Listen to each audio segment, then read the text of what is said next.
Tai ką, dzin dobre, čia ir vėl Bratukas ir vėl naujas YouTube'ės epizodas. Šiandien pakalbėsim apie dokumentaciją. Labiausiai nervuojantis dalykas yra popierizmai, dokumentai, nuo ko viską pradėti, kokių dokumentų reikia. Tikras galvos skausmas ir nežinai, ką daryti. Dabar pasakysiu, kaip lengviausiai išspręsti šią problemą. Taipogi šiame video pasakysiu, kiek šiuo momentu yra išleista pinigų sklypui ir visiems darbams. Taip pat sklypas, kaip jau visi žino, 21 000.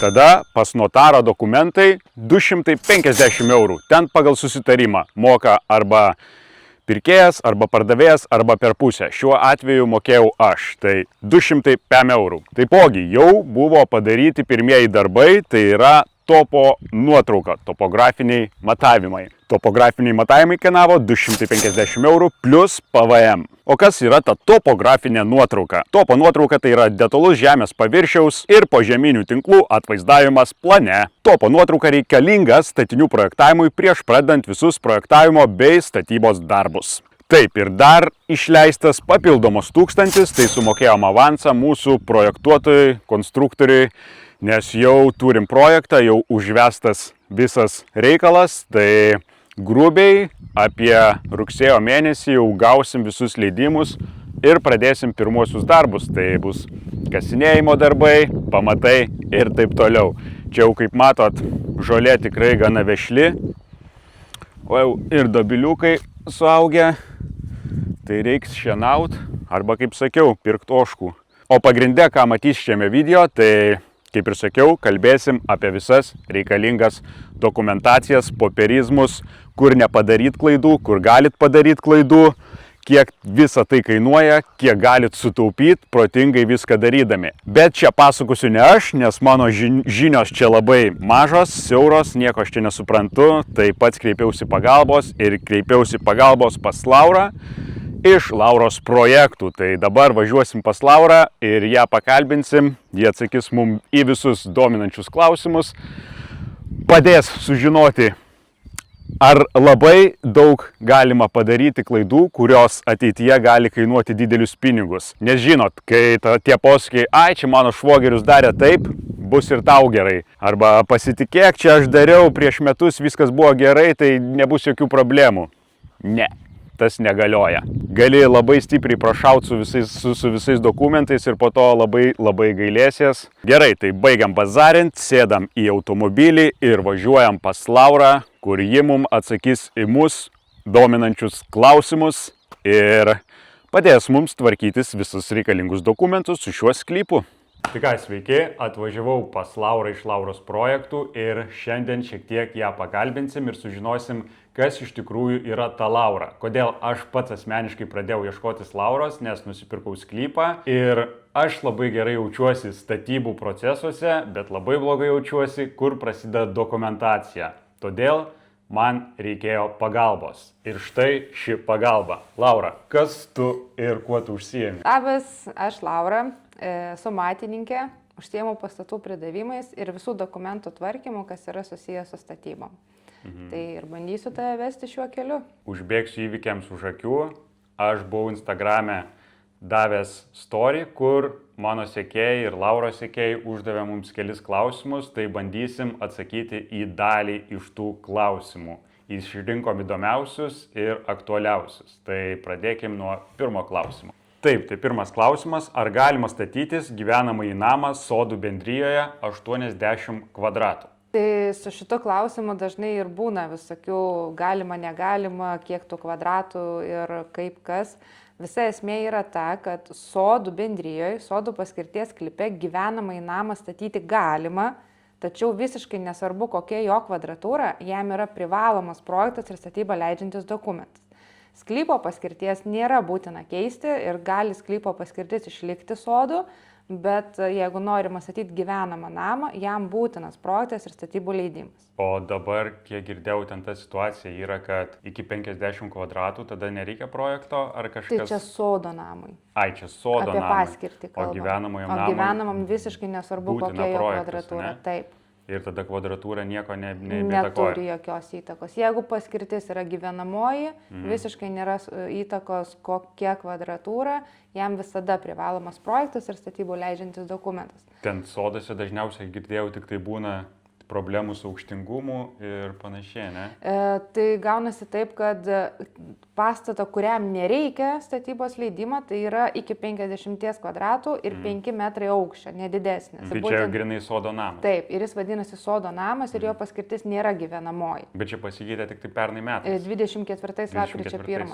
Labai greit laikas eina. Prieš tai buvo 80 Taip, kvadratų. iki 24 metų lapkričio 1 dienos sodo namą iki 80 kvadratų ir aukštis tada buvo 8,5 metro. O dabar? O dabar tik 5 metrai. Dabar dar kas liečia kvadratūrą, čia irgi daug kas painioja. Sodo namam kvadratūra skaičiuojasi viskas, kas yra virš rūsio. Jeigu sodo namas turi rūsį, rūsio kvadratūra neturi įtakos. Rūsys nesiskaičiuoja. Taip, tai tarkim dabar leistina kvadratūra yra 50, tai gali statyti ir 50 kvadratų rūsį. Gali ir po žemę įsikasti. Taip, bet nedaugiau vieną aukštą. Tai gali būti 50 kvadratų rūsys ir 50 kvadratų pirmas aukštas. Rūsio kvadratūra eina į pagalbinį plotą, pirmas aukštas eina į pagrindinį plotą ir tada turi tų kvadratų normaliai. Nu tai jeigu, pavyzdžiui, planuoji gyventi su uošviene, uošviais, tai uošviai rūsį, o pats gyveni normaliai. Normaliai. Jo, gerai. Tai. Dar daug kas klausia, ar ten galiu įsirengti antrą aukštą ir panašiai. 5 metrų aukščio pastate nelabai tam antram aukštui vietos lieka. Na, jeigu pasidarai ten tą su palėpę. Ten gali antrasolę įsirengti. Tai ten apie kvadratūras, kaip skaičiuojasi jos. Tai jeigu antrasolės aukštyje nėra 1,60 m, tai nesitraukia tas plotas į kvadratūrą. Tai realiai tą 50 kvadratų namuką gali pastatyti su aukštom lubom ir pasidaryti antrasolę. Ir antrasolės plotas net neįeitų į kvadratūrą ir nesiskaičiuotų. O gal žinai, kokia leistina paklaida į aukštį? Nėra. Nėra? Nu, 5 ir viskas. Negali būti Negali. 5,20, Ne. 5,10, Ne. grinai 5 ir Taip. viskas, ne? Gerai, tai einam prie antro klausimo, kuris labai aktualus pirmam klausimui. Tai jei priestatą darau sode į plotį ir į aukštį, bet planas išlaikyti namuko aukštį, ar reikia projekto? Taip, projekto reikia. Šį klausimą realiai jau atsakiau pirmu klausimu, tai jeigu sodo namas viršės kvadratūrą, tai jau nebebus sodo namas. Tai va, sudėliokim taip. Sodo namas šiai dienai, kurį galima statyti, yra 50 kvadratų. Jeigu tu statai priestatą ir jau tas namas gaunasi daugiau negu 50 kvadratų, jis jau automatiškai virsta į gyvenamą, kuriam yra privalomas projektas ir statybų leidimas. Tai atsakant į šitą klausimą, ar reikia projekto, tai realiai taip reikia. Tai realiai, jeigu tai yra ne sodo namas, tai bet kokios modifikacijos, bet kam viskam reikia projekto. Jeigu gyvenamas namas, jam visada reikės projektą. Kad ir jeigu ir prie statėlį statysi, visada reikia projektą. Gerai, tai žiūrėk, aš turiu sodą ir pas mane sode yra senas namas. Ir aš noriu daryti to namo rekonstrukciją. Kokios pas mane galimybės ir ar man būtina išgauti A++ klasę ir kiek aš galiu išdidinti tą namą? Tai šitoje vietoje gaunasi taip, kad jeigu yra statinys ir norima daryti jam rekonstrukciją, tai yra leistina ir galima, ir rekonstrukcija, energinė klasė gali būti ir žemesnė, gali būti ir B, kartais net ir C, jeigu ta rekonstrukcija nėra labai kažkokia didelė. Dabar su pastato didinimu. Jeigu pastato tūris nedidėja dvigubai, tai tada energinė klasė gali būti žemesnė. Jeigu tūris didėja dvigubai, tada jau kaip nauja statyba yra A++. O sodo namui energinės klasės iš vis nereikia? Sodo namui ne, energetinės klasės visai netaikomos, o jeigu tu turi sodo namą ir nori daryti jam rekonstrukciją, keičiant paskirtį į gyvenamą, nes tada jau gautasi taip, tai irgi žiūrima pirmiausiai į tūrį, jeigu tūris nedidėja dvigubai, tada gali išlaikyti žemesnę klasę, o jeigu didėja, tada jau būtinai A++. Taip, turim klausimą, kuris yra labai abstraktus, bet greičiausiai Laura išvartys. Kiek kainuoja viskas, be statybų, nuo projektavimo iki pridavimo, tarkim, 100 kvadratų namui? Labai abstraktus klausimas, bet... Čia grinai kaip mūsų paklausė, kiek kainuoja pasistatyti 150 kvadratų namą. Tai čia, nėra tokio atsakymo, nes nežinai nei koks projektas, nei kokios medžiagos, nieko nežinai. Tai čia lygiai tas pats ir gaunasi, kad tą kainą nustatyti tiesiog iš tokio sakinio yra neįmanoma. Viskas susideda iš dalių ten, koks tai bus namas, kur, mieste, rajone, ar yra komunikacijos, ar nėra komunikacijų, kažkokių medžiagų, ten, ta prasme, daug dedamųjų. Tarp kitko, tiesiog žiūrėkit ir visos kainos eigoj matysis.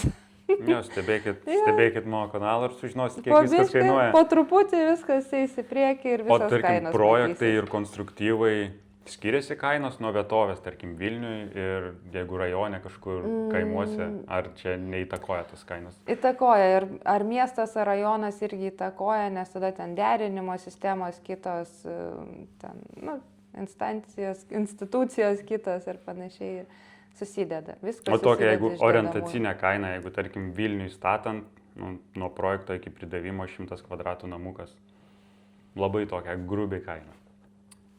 Tai nuo kokių 5,000 į kokių 15,000.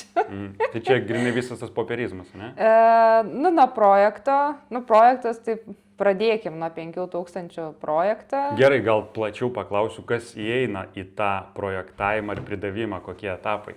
Tai viskas prasideda nuo topografinės nuotraukos.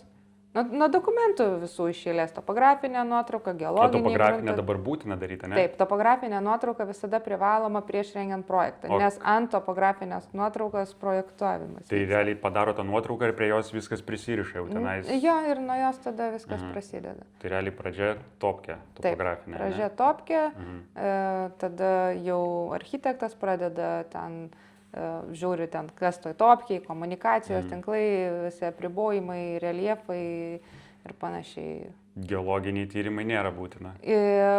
Šiuo metu nėra privalomi, bet labai rekomenduoti. Jo, šitą aš irgi rekomenduočiau, nes patys esam susidūrę su daug namų, kur nepasidarė geologinių tyrimų ir sako, tai čia pats kaimyną statė, tai ten labai gera žemė ir būna ten už kelių metrų ten pasitikrina žemę ir ten visiškai gruntas prastas būna ir tada poliai pasėda, namas pasėda, pamatai sėda ir problemos didelės. Taip. O kiek plius minus geologiniai tyrimai kainuoja? Šiaip ant prikolo galim pabandyti paskambinti, turiu kontaktus. Paskambinti.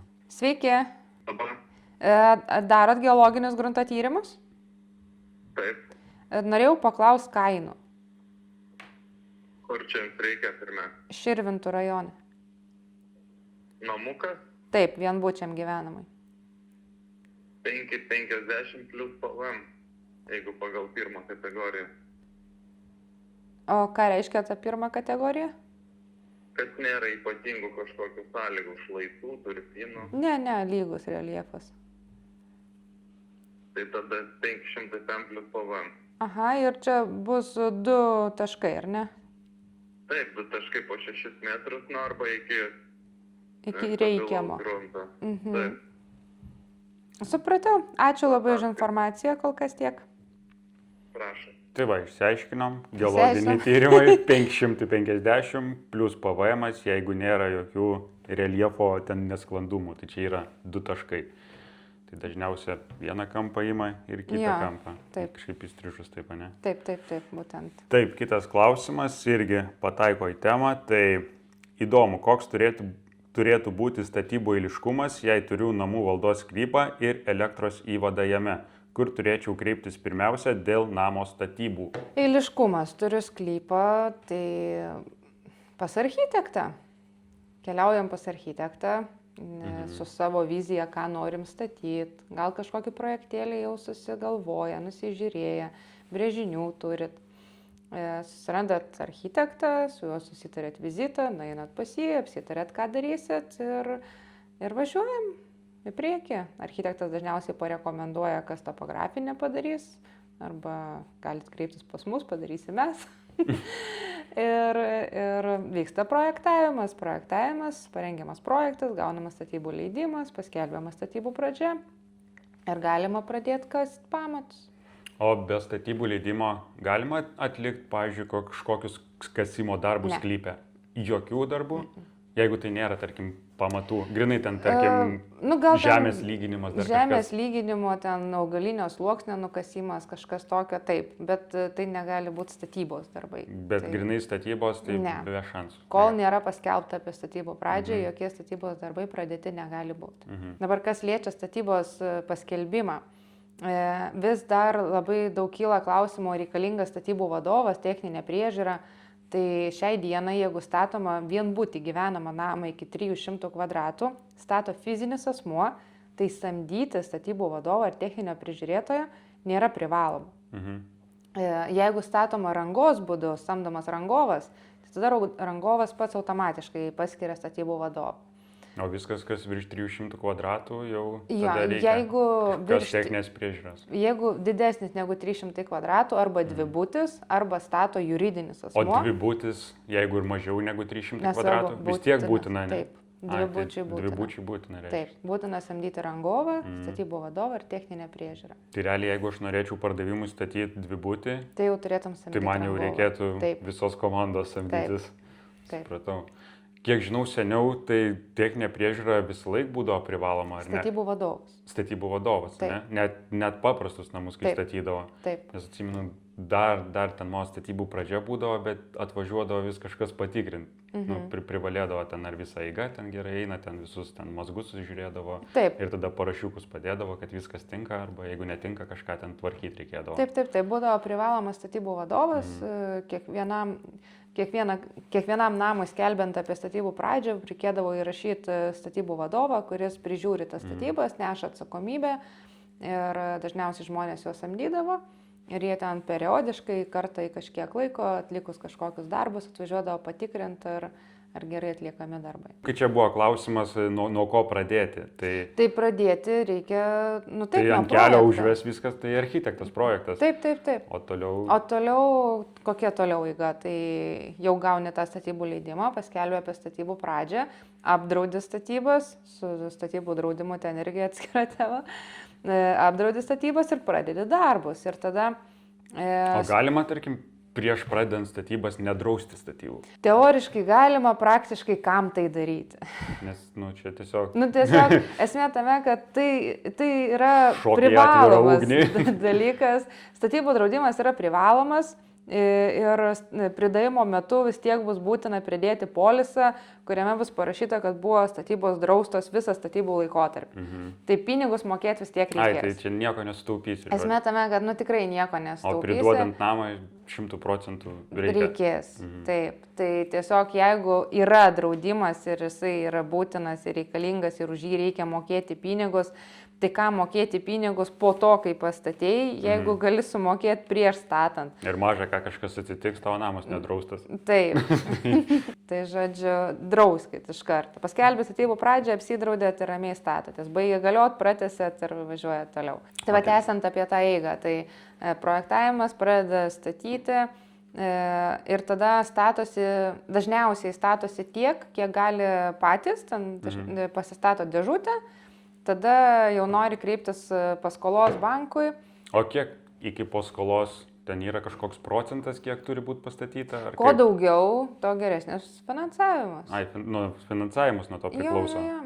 Čia, kaip pradinis įnašas gaunasi ta dėžutė. Tai ta dėžutė tai realiai pamatai, mūras, stogas, langai, to užtenka ar dar fasadas? Užtenka. Jau, ne? Pilnumoje užtenka, šiaip dažnu atveju dar ir langų nebūna. Tada jau paskolą. Tiesiog tuščia dėžutė būna. Ateini matuotai, žviriukas, sienos pagrindinės, stogas ir nei langų, nei durų. Ir tada tokį jau tokį galima registruoti, tai parengiam dokumentus, ten pastato kadastrinę, kontrolinę, sukeliam infostatybą, gaunam pažymą. Daug kas galvoja, kad nebaigtai statybai registruoti užtenka tik tai padaryti kadastrinę bylą ir jau ten jau įregistravau ir viskas. Tai ne. Tam, kad įregistruoti nebaigtą statybą registrų centre, reikia kadastrinės bylos, dar kelių kitų dokumentų ir gauti pažymą apie statybą be nukrypimų. O tam, kad gauta pažymą, tai reikia parengti visus tos dokumentus, juos sukelti į infostatybą, tada ekspertizės rangovas tikrina atitikti projektui ir išrašo tą pažymą. Tai procesas tiek užtrunka ir kainuoja ir nėra jis greitas. nes būna dažnai žmonės kreipiasi, kad man čia jau reikia bankui, reikia greitai, reikia dabar čia greit nesigauna. Tiek pasilikit bent jau mažiausiai mėnesį iki planuojamo ten vizito į banką, daugiau galit pasilikti, nes mūsų dalis dokumentų sutvarkymo, vėliau dar vertintojas ir tada tik į banką, tai reikia to tarpo. Ir tai va, tas eiliškumas toks ir yra, kad matininkas išmatuoja pastatą, paruošia dokumentus, tada infostatyba, ekspertizės rangovas, gaunam pažymą, tada registrų centras registruoja, gaunat iš registrų centro išrašą, kad statinys registruotas, tada kviečia turto vertintoją, vertintojas įvertina ir tada einat į banką. Tai jeigu čia pats tvarkais, tai čia gilus miškas realiai. Šiaip va tas pats tvarkais, aš tai net nematau vietos, kur čia gali pats ką nors daryti, nes iš tikrųjų visus dokumentus turi parengti kvalifikuoti specialistai, kurie turi pasirašyti tos dokumentus. Tai čia net nelieka vietos, kur tu gali kažką pats daryti. Sukel dokumentus į infostatybą, visų pirma, tu turi pats tada susirasti ekspertizės rangovą, kuris tvirtins tą pažymą, su juo pasirašyti sutartį, tenai tada jungtis, ten pildyti, ten irgi ganėtinai painu ir klaidu. Ir kaip sako, tarpininkai ten vagys lupa daug pinigų už tai. Tikrai ten, geriausiu atveju ten 100 eurų už tą paslaugą, už tai, kad ten supildom tą infostatybą, bet mes tiesiog pateikiam visą pilną paketą paslaugos ir jums dėl nieko nereikia sukti galvos. Aš dar grįšiu prie tų dėžučių. Pavyzdžiui, jeigu namas statomas pardavimui, ne? Ar yra kažkoks baigtumas, kad tu galėtum pardavinėti? Dažniausias baigtumas pardavimui būna 85%. 85%. Taip, tai populiariausias yra pardaviminis baigtumas. Labai abstraktus klausimas. Apie ką daugelis nepagalvoja statant namą? Apie vaikus? Tai dažniausiai apie ką nepagalvoja, gal ir pagalvoja, bet nesitikė. Tai visų pirma, kad užtruks gerokai ilgiau nei planavo ir kad kainuos gerokai daugiau nei planavo. Tai čia du pagrindiniai. O taip... Kiek grubiai užtrunka tas procesas nuo įregistravimo iki gavimo to statybos leidimo? Čia jau nuo tavęs daug kas nepriklauso, ten kaip suvaikščios pas konstruktorius, pas architektus. Ta prasme, nuo projektavimo nuo pradžios iki leidimo gavimo. Kiek toks... Šiaip jeigu viskas sklandžiai ir neiškyla kokių nesklandumų, tai apie 4 mėnesiai yra normalus. 4 mėnesiai, bet čia irgi, nes kiek žinau, Vilniui pastaruoju metu labai stringa visi su tais leidimais. Tai stringa dažniausiai dėl to, kad kokių nors sąlygų negali gauti, arba ten, tai ten parašiuko kažkokio trūksta. Ir... Jo, prašo pateikti tenai papildomas. Dažniausiai tai būna dėl inžinierinių tinklų, kas nors būna netvesta tenai, tada liepia dar suprojektuoti, kaip iki ten ateina. Atsiranda nes dabar papildomų darbelių. Stengiamasi visą Lietuvą sucentralizuoti, kad kuo mažiau liktų šitų vietinių gręžinių ir valymo įrenginių. Ir visi projektai bandomi pritemti, kad tik visi būtų pajungti į komunalinius. Bendrą katilą. Jo. O grįžtant prie klausimo, apie ką nepagalvoja, tai dažnu atveju būna žmonės labai svajoja, kokią ten nori svajonių namą su milžiniškais langais, ten vitrinom, gražaus, blizgančio. Ir kai ateina momentas užsisakinėti tuos langus, tada skambina ir klausia, ar galim sumažinti. Jo, čia pertrauksiu, nes ne kartą mes esam tuos didelius langus tiesiog užmūrę sumažinę, nes būna, jeigu standartiniai langų aukščiai, tai ta kaina gana normali, bet ten, jeigu yra ten jau viršlangiai, ten didesni langai, tai ta kaina taip išsipučia stipriai, ten, tūkstančiais, tai tada ateina, gal čia užmūrėm, gal čia pamažinam. Nes taip, iš tikrųjų, ta prasme, projektavimo metu, kada tu žiūri vizualizacijas, ten įsivaizduoja, kaip atrodys tas namas, jis tikrai gražus, fantastiškas ir tie didžiuliai langai yra gražu. Bet kai susiduriu su realybė, kad tas langas kainuoja daugiau negu pusę viso namo, tai tiesiog, Ir čia toks patarimas, jeigu statot pirmą namą, tai jeigu žinokit... projektuojate pirmą namą, tai žinokit... Pasidomėkit langų kainas. Ir jis nebus svajonių namas, iškart 100% sakau, ten tiesiog jūs mokysitės, kaip ir ką daryti, kiek klaidų padaryti, kur pasimokyti ir kaip galima padaryti geriau. Tai antras namas jau galima daryti svajonių namą, bet pirmas tai nebus mokamasis. Tai irgi būna projektavimo metu susiprojektuoja taip, o statybų eigoje nusprendžia, kad aš čia dar noriu dar papildomos kokios patalpos, ar tenai garažą pasididinti, ar aukštį pasikelt ir nepasitarę tai daro ir tada, kada jau ateina pridavimo metas, paaiškėja, kad nuokrypiai yra didesni negu leistini ir tiesiog reikia daryti iš naujo projektą ir naują leidimą išiminėti. O jeigu savo sklypą, tarkim, nori pasistatyti kažkokį papildomą pastatą, kada jam reikia projekto, kada nereikia. Jeigu jau su pamatais, tai būtina, bet jeigu, tarkim, kažkoks vasarnamis, namukas. Nes kiek žinau, net girdėjau, jeigu šiltnamį darai su pamatėliu, tai jam net projekto reikia, čia teisybė? Ne, čia biškai perdėta. Perdėta. Jo.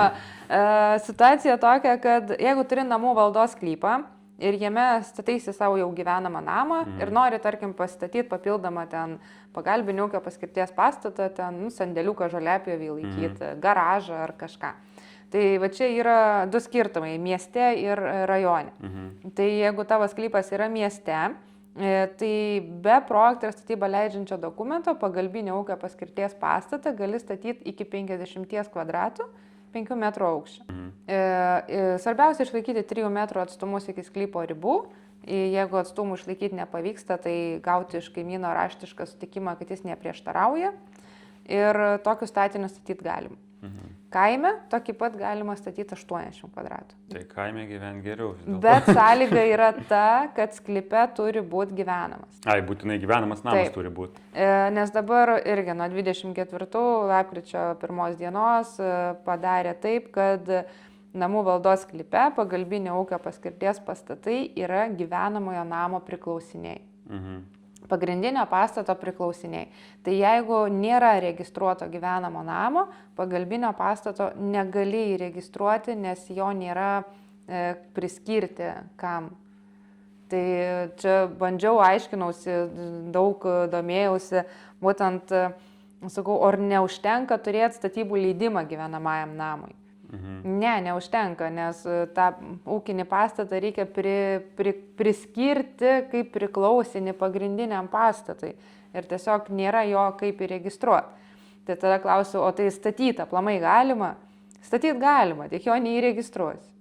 Namų valdos sklype tokį pastatą statyti galima, jam nėra reikalingas projektas statybų leidžiantis dokumentas, jį pilnai legaliai statyti galima, nereikia ten jokių institucijų leidimų, nieko, tiesiog jo nebus galima įregistruoti, kol nebus įregistruotas namas.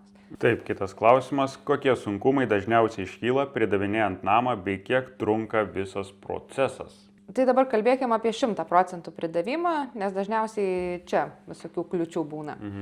Tai kokios kliūtis būna? Tai pirmas ir pagrindinis dalykas tai nuokrypiai nuo projekto, jeigu viršijami leistini, pasitaiko. O ką, tarkim, daryti tokiu atveju, jeigu viršijai aukštingumą? Priklauso kiek, nes yra ribos kiek. Nes 20 cm yra leistina, tada nereikia nieko. Jeigu nuo 20 ir aukštyn, tada reikia daryti projekto pataisą, laidą. Čia su tom laidom dažniausiai ir kliūnam, nes jas turi rengti tas projektuotojas, kuris rengia projektą. Ir būna pasitaiko žmonės nekontaktė su to projektuotoju, ar ten jisai labai užsiėmęs, ar ten dar kokios nors priežastys. Tai tas tada ir įtakoja, kiek tas užtrunka. Taip, nes tai daryti privalo arba tas pats projektuotojas, kuris rengia projektą, arba jis turi parašyti raštišką sutikimą, kad jis sutinka, kad jo projektuotą darbą perleidžia kitam. Ir šitoj vietoj, čia gal toks ir iš didžiausių ir pagrindinių strigimų yra toks dalykas. Pasitaiko, kad atsiranda name nesandarių vietų ir negalim įvertinti tinkamai sandarumo testą. Tai tada, aišku, mes parodom tas vietas, nes turim įrangą, kur galim parodyti, kur tie nesandarumai yra. Ir užsakovas turi pašalinti nesklandumus, trukdžius. Tai irgi užtrunka, nes būna atveju, kada tenka ardyti apdailas ir ir sandarinti nesandarės vietas. Tada, kur dar iškyla nesklandumų, iškyla su to pačiu energetinio sertifikato parengimu, nes jam reikia ir daugiau papildomų dokumentų. Tai va šitoj vietoj pasitaiko dažnai, kada žmonės būna nusipirkę nebaigtos statybos namus iš statytojų ir tada jau statytojas palieka jiem patiems susitvarkyti dokumentus pridavimui. Ir, tarkim, būna kas nors ten ne visai gerai ir ten santykis su pirkėjų, pardavėjų pašlyja ir panašiai. Ir šiuo metu netgi turiu tokį vieną variantą, kur statytojas piktybiškai klientui neatiduoda langų deklaracijų. Neatiduoda langų deklaracijų, be langų deklaracijų negalim padaryti energinio sertifikato ir čia esam užstrigę ir labai užstrigę ir nežinau, kaip jis rutulios ir baigsis, nes tai yra dokumentas, be kurio negali padaryti kito dokumento. Į mišką bandėt išvežti. Aš tiesiog nebendravau su statytoju, bet mūsų klientai su juo bando kontaktuoti ir jiem nesiseka šiuo klausimu. Ir aišku, labai liūdna, kad tokių dalykų pasitaiko aplamai. Tikiuosi, su jumis taip nebus. Laikas parodė. Parduodat namą ir dingstat. O toliau tokie standartiniai dalykai, kur užtrunka laiko juos ištaisyti, bet reikia juos ištaisyti. Tai inžineriniai tinklai dažnai pasitaiko, kad būna netitinka projekto, nes ten jiem labai maža leistina paklaida ir dažnas atvejis, kada reikia projekto A laidos dėl inžinerinių tinklų.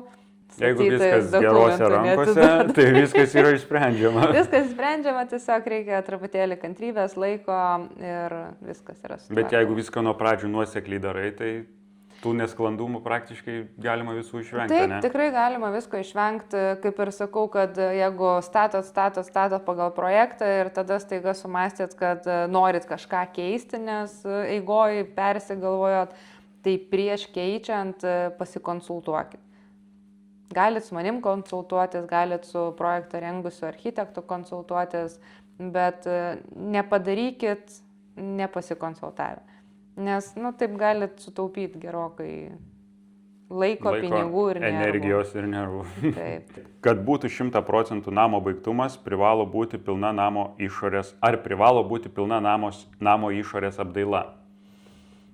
Taip, 100% baigtumas. Tai 100 tai yra pilnai įrengtas namas. Nes būna dažnai manęs irgi klausia, tai ko galiu nedaryti? Galit baldų nestatyti, nes baldai man neaktualu. Bet pilna tiek vidaus, tiek išorės apdaila turi būti padaryta. 100% baigtumas tai yra pilna vidaus ir išorės apdaila.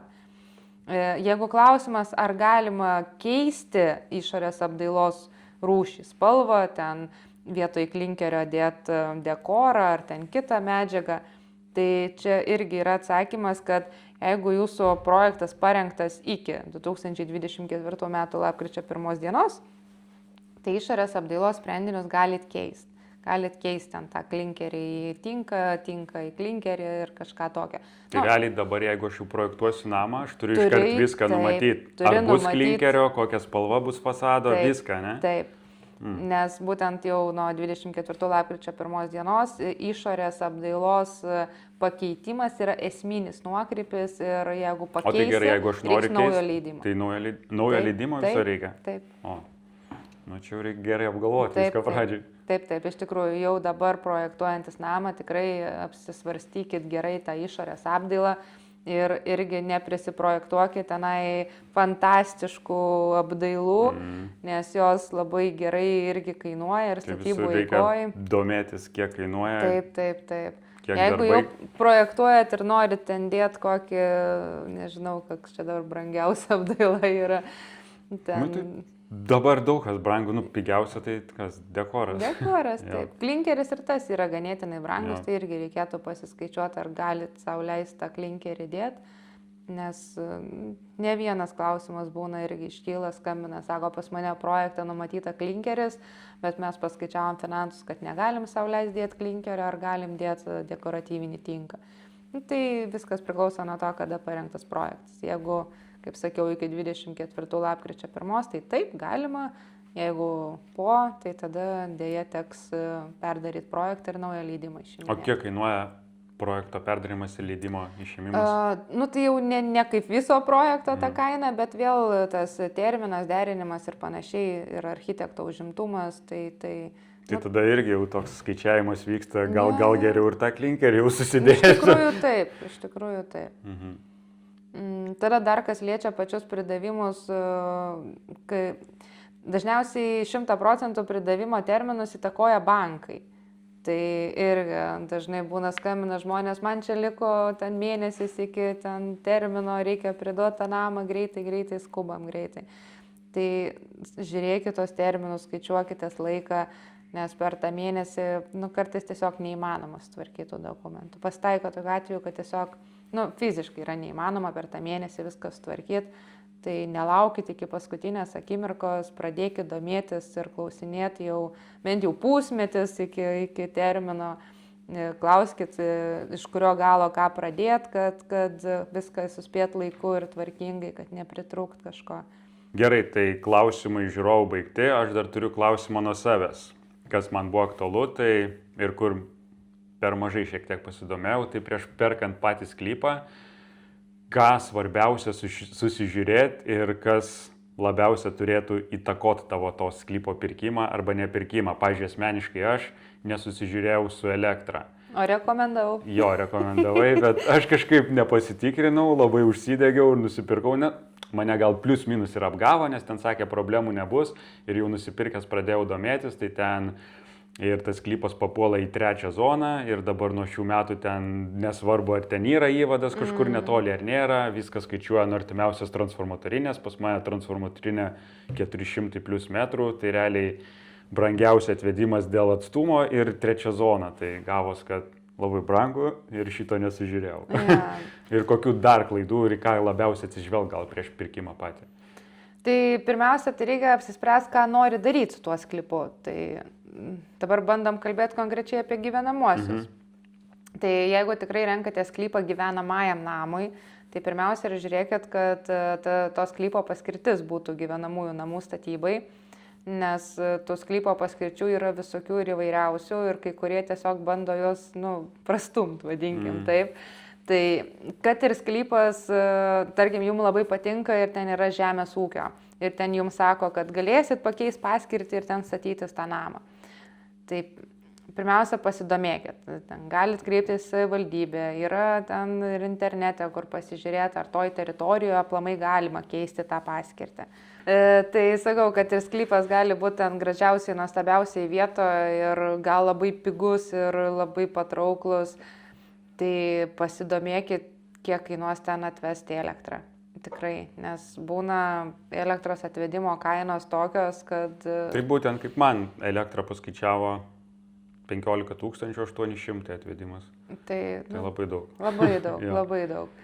Tai čia viena iš tokių sąlygų, nes yra tikrai žmonių, kurie nusiperka tą sklypą ir jau ten pradeda kažką daryti ir ten nori ir viską. Ir tada realiai jie turi gamintis patys savo elektrą, nes nei iš vienos pusės niekaip neapsimoka, kad ji būtų atvedama. Tai jeigu būtent gyvenamajam namui, žiūrėkit ir komunikacijas, vanduo, nuotekos.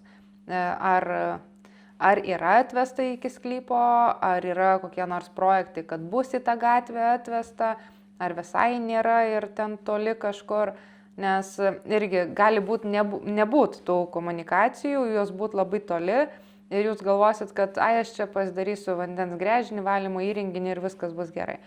O gali tai būti, tarkim, kad aš net negaliu tam sklype gręžinį daryti? Tai ir noriu pasakyti, kad pradėjus rengti namo projektą ir išiminėjant sąlygas, gali pareikšti taip, kad negalit jūs daryti savo gręžinio ir valymo įrenginio, privalot būtinai jungtis į ten tinklus, kurie ten yra už kelių kilometrų ir dar apmokėtų tinklų atvedimą iki jūsų gatvės. Ir tokių kartais absurdiškų, bet pasitaiko tokių dalykų. Tai renkantis sklypą labai žiūrėti realiai į komunikacijas. Vanduo, nuotekos, elektra - 3 pagrindiniai dalykai, be kurio nei vienas namas negali funkcionuoti. O tada, pavyzdžiui, jeigu žemės ūkio paskirties sklypai, ar įmanoma ir ar labai sudėtinga pakeisti paskirtį namų valdos? Viskas yra įmanoma. Pirmas dalykas, tai kaip ir sakiau, reikia žiūrėti savivaldybės bendruosiuose planuose, ar toje teritorijoje aplamai galima keisti paskirtį.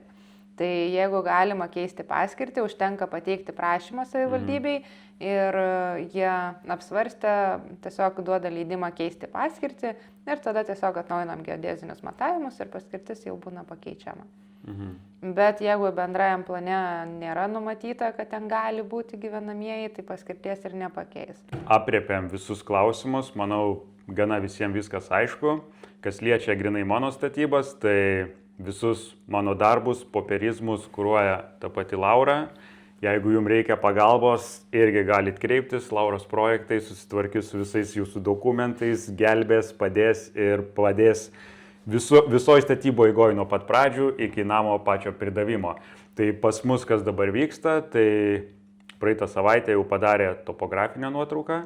Topografinė nuotrauka irgi, kam įdomu, kaina 250 plus PVM. Taip.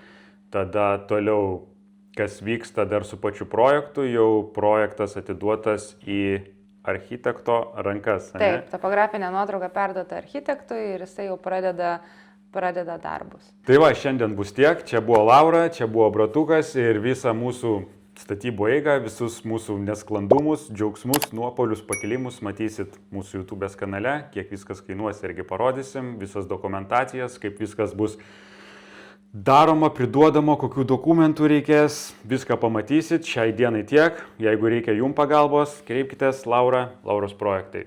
Ačiū tau. Ačiū tau. Ir gražios dienos.